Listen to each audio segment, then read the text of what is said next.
What's up, guys? This is Dodger, and you are waddling into my arms for yet another Press Heart to Continue.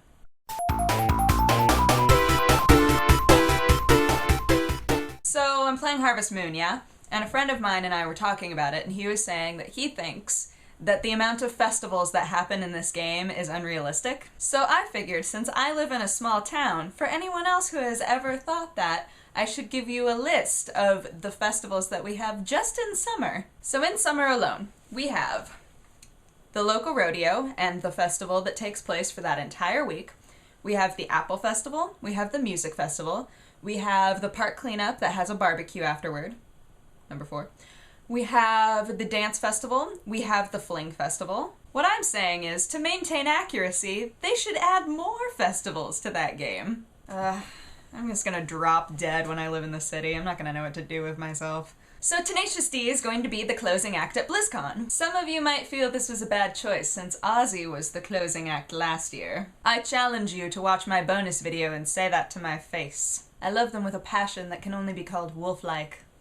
Thank you, 30 Rock. If you don't get to go to BlizzCon, the virtual BlizzCon experience can be seen on the internet or through DirecTV for $40. If you go to their normal website, you can figure all of that out. In their defense, I feel like, besides the ridiculous awesomeness that is their music, they kind of suit the feel of the gaming community. You know, like generally funny, kind of awkward, and we all take ourselves too seriously. Moving on, in 2007 a game called The Darkness came out, and since about 2007, they've been talking about making a sequel. So why don't we have it running happily into our arms? It is now 2010! Apparently there are some rights issues that Top Cow needs to work out.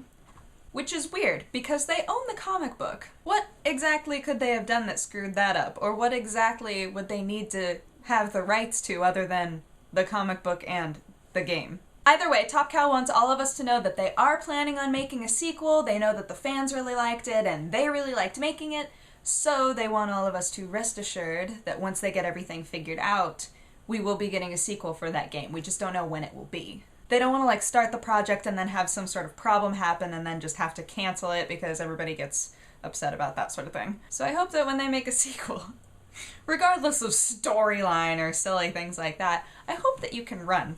So way back in a past episode, like a way past episode, I was talking about how they were saying that Sonic Colors is going to be a game that's aimed more toward younger audiences and old fans of the Sonic franchise probably aren't going to enjoy it as much. On the record, I am getting pumped for Sonic Colors. It's entirely focused on Sonic instead of 5 other characters, which is so nice. They're simplifying it again. Some people have said that their big, logical issue with it is the whole, oh, different colors give you powers thing, but they did something kind of like that in the comic book. I collected the comic book until I was 17. And it's not just the Chaos Emerald thing where Sonic turned bright yellow and Knuckles turned pink. I felt so bad for him. He had the least manly color ever.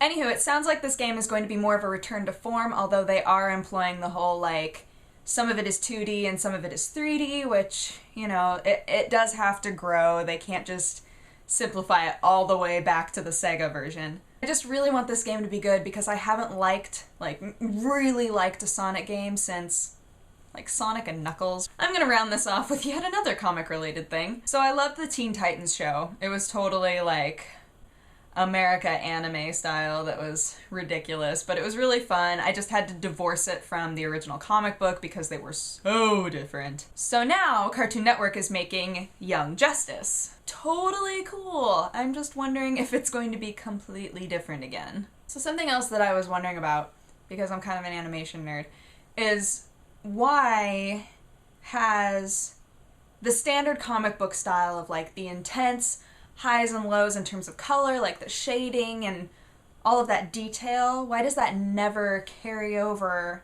into the animation style? I can't think of one cartoon that has been based off of a comic book that has tried to employ that style, and I think that's kind of interesting. Maybe it's because all of the women in comic books need a giant PG-13 sign over them. I should look on Adult Swim. I bet Adult Swim has a show that's kind of in that style.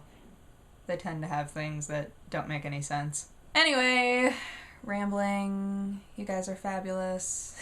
Can you tell I totally forgot what I was going to be saying next? Oh, so since you guys suggested so many horror games that I haven't played, I thought that we could do something kind of fun.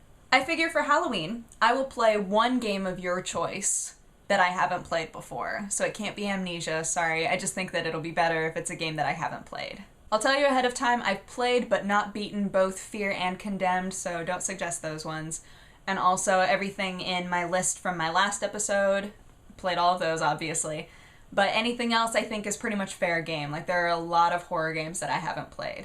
So I figured the best way to do this is like, in the comments section, suggest a game, and if somebody's already written the game that you want, just vote that up.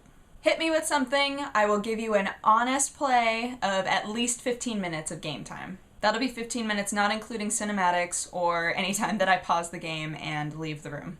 Suggest, vote, etc. I'm excited to see what you guys want me to play, and yeah, I know that there are a lot of great games, so you should make me play one of them. Alright, thank you for watching. I challenge you to high-five someone today because it's a high-five day, I think.